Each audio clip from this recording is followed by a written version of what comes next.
Hello दोस्तों, welcome to my channel Manisha's food and travel studio. और आज मैं बहुत ही ज़्यादा एक ख़ास रेसिपी बना रही हूँ जो कि आपको इंडिया में नहीं मिलेगी, ज़्यादातर विदेशों में मिलती है। जी हाँ, तो आज मेरे प्लेटर में है एवोकाडो टोस्ट। तो ये कैसे बनी है ज़बरदस्त वाली एवोकाडो टोस्ट, चलिए बिना देरी के वीडियो को शुरू करते हैं। तो भाई अब एवोकाडो टोस्ट है तो सबसे पहले हमें चाहिए एवोकाडो। तो बहुत दिन से मेरा मन हो रहा था एवोकाडो खाने का, तो मैंने कहा कि भाई एवोकाडो लाइए हमारे लिए। तो फिर मैं बनाऊंगी आज ये टोस्ट। तो इसके लिए एवोकाडो ले लेना है हमें, जो कि मैंने ले लिया है। इस तरह की मार्केट में मिलती है, तो ये ले लीजिए। और साथ में ये लिया है मैंने ब्रेड। अब ब्रेड क्यों दिखा रही हूँ, क्योंकि ब्रेड भी है आज खास। ये है स्पेशल सैंडविच ब्रेड। इसकी जगह में आप ब्राउन ब्रेड भी ले सकते हैं जो सैंडविच जैसी होती है, या फिर नॉर्मल ब्रेड भी ले सकते हो, नो प्रॉब्लम। अब एक पैन लेना है हमें बड़ा, या जैसा भी आप यूज़ करते हैं। उसमें थोड़ा सा बटर, आप देख लीजिए, बिल्कुल थोड़ा सा, एकदम बहाना नहीं है बटर को, बिल्कुल थोड़ा सा बटर लेना है। और इस तरह से ब्रेड को सेंकने के लिए चढ़ा देना है, जो कि धीमी धीमी आंच पर आराम से सिकती रहेगी। तो चलिए, ब्रेड इधर सिक रही है और इस तरफ मैं एवोकाडो के लिए जो हमें चाहिए सैंडविच के लिए, उस तरह का एक मैश बना लेती हूँ। This is called avocado mash.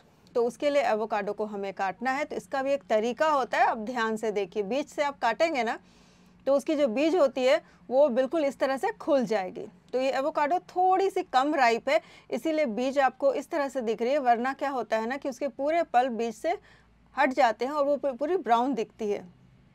उसके बाद इसे बीज को हटा ले, एकदम राउंड सी बीज होती है उसकी सीड। उसके बाद ये जो पल्प है ना, निकालने में आपको कोई परेशानी नहीं होगी, एकदम आराम से ये पल्प बाहर हो जाएंगे। और इसका जो स्वाद होता है ना, बहुत ही यूनिक होता है। और ख़ास करके ना न्यूट्रिशन वैल्यू भी इसकी बहुत ज़्यादा होती है। इसमें प्रोटीन होते हैं, विटामिन्स होते हैं, कैल्शियम होते हैं, बहुत सारी चीज़ें इसमें होती हैं। तो ये जो निकाल लिया मैंने, और इसकी जो स्किन है ऊपर की, वो इस तरह से आपके हाथ में रह जाएगी। इसके बाद इस तरफ से देखिए, बिल्कुल एक ही बार में ये सारा पल्प निकल गया है। तो कुछ जब नया करती हूँ ना तो अच्छा लगता है कि हाँ, कुछ आज नई चीज़ बना रही हूँ। तो मैंने कहा कि भाई आपसे भी शेयर करना तो बिल्कुल ज़रूरी है। तो चलिए, ऊपर का जो खोला है उसे हमने छोड़ दिया है, बस इसे हमने मैश कर लेना है। इस तरह से आप बहुत ज़्यादा इसे मिक्सी में नहीं पीसना है, बिल्कुल इस तरह से किसी चीज़ से आप कांटे से, फोक से, चम्मच से इस तरह से मैश कर लें, क्योंकि ये थोड़े टुकड़े टुकड़े ही रहते हैं। बिल्कुल मैश मतलब बिल्कुल पीसना नहीं है इसे। अब इसमें कुछ चीज़ें डालूंगी, बहुत ही सिंपल सी रेसिपी है, 5 मिनट में बन भी जाती है, टेस्टी भी होती है और एक नई चीज़ खाने का एहसास भी होता है। इसमें डालूंगी मैं नींबू का रस, और उसके बाद इसमें हल्का सा नमक जाएगा, बिल्कुल हल्का सा, बिल्कुल हल्का स्वाद होता है इसका। और एवोकाडो का मैं बता दूं कि अपना कोई टेस्ट नहीं होता है, आप जिस तरह से डेवलप करोगे ना वैसा ही होता है। तो बस इसमें थोड़ी सी मैं जो काली मिर्च है वो भी डालूंगी। तो मैंने कूट लिया है, काली मिर्च का पाउडर भी यूज़ ना करें, उससे भी वो टेस्ट नहीं आएगी। यानी एवोकाडो में जब मुंह में काली मिर्च के दाने आते हैं ना, तभी वो अच्छे लगते हैं। तो और साथ में थोड़ी सी हमारा इंडियन टच देने के लिए, या आप कह सकते हैं कि मैक्सिकन टच देने के लिए, ये मैंने डाल दिया है सिलांट्रो, यानी हरी धनिया। भाई हमारी धनिया की पत्ती हमारी रानी, और क्या। तो ये मैंने इसमें डाल दिया है, इसे भी अच्छी तरह से मिला दिया। तो चलो भाई, ये तो हमारा मैश तैयार हो गया है। और इस तरफ देखिए, थोड़ा सा और बटर लगाकर मैं ब्रेड को दोनों तरफ से लाल लाल होने तक सेक लूँगी। तो ये लीजिए, ये ब्रेड हमारे दोनों तरफ से लाल लाल होकर सिक चुके हैं। अब ब्रेड हमारे तैयार हैं और एवोकाडो मैश हमारा तैयार है। फिर क्या करना है, देर किस बात की, बिल्कुल देर नहीं होनी है। और इसके बाद मैं इसमें लगा दूंगी ये जो एवोकाडो का मैश बनाया ना, इसे दोनों तरफ से अच्छी तरह से लगा दूंगी। बिल्कुल एक लेयर उसके ऊपर बना दिया है, ये लेयर है तैयार। और उसके बाद ये पिज़्ज़ा कटर से मैंने इसे 2 भागों में काट भी दिया है। यहाँ पे आप छुरी से भी काट सकते हैं, लेकिन पिज़्ज़ा कटर से ना एक अच्छी सी फिनिश आती है काम में। बस ये लीजिए, ये रेडी है हमारा। और इसके बाद अभी काम ख़त्म नहीं हुआ भाई, छोटा सा काम और है, बिल्कुल छोटा सा।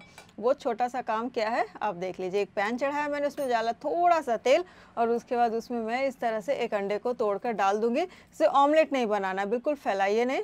ये एक पोच है, आप अलग तरह का कह सकते हैं। तो थोड़ी सी काली मिर्च और थोड़ा सा ऑरिगेनो, और उसके बाद थोड़ी सी ये चिली फ्लेक्स मैंने डाल दी है। जो कि सभी बच्चों को भी पसंद आती है। आजकल तो भाई ये हमारी ज़ुबान पे चढ़ गया है, हमें भी पसंद आने लग गई है। उसके बाद इसे इस तरह से जो एवोकाडो टोस्ट हमने बनाया है ना सैंडविच, उसके ऊपर डाल देना। बस काम यहाँ पे ख़त्म। बस अब है सर्विंग की तैयारी। इसे आप इस तरह से प्लेट में डाल लीजिए और कीजिए सर्व। बीच से इस तरह से थोड़ी सी आप जो स्पैचुला लगा दें ताकि हमने जो पोंच डाला ना वो दोनों सैंडविच पर आराम से बट जाए। तो ये है हमारे ये आज की ये जो ब्रेकफास्ट है ना, ये विदेशी ब्रेकफास्ट यानी कह सकते हैं आप, ये बिल्कुल है तैयार। क्योंकि आपने जो इंडियन नाश्ते तो बहुत बहुत ट्राई किए हैं, तो कुछ क्यों ना कभी कॉन्टिनेंटल भी ट्राई किया जाए, है ना। तो चलिए आप भी अपने परिवार और दोस्तों के साथ बनाइए। और आपको वीडियो कैसी लगी है, ये रेसिपी कैसी लगी, मुझे कमेंट में बताना बिल्कुल ना भूलें। मैं आपको मिलती हूँ मेरे अगले इंटरेस्टिंग से रेसिपी में। तब तक के लिए bye bye and have a nice day.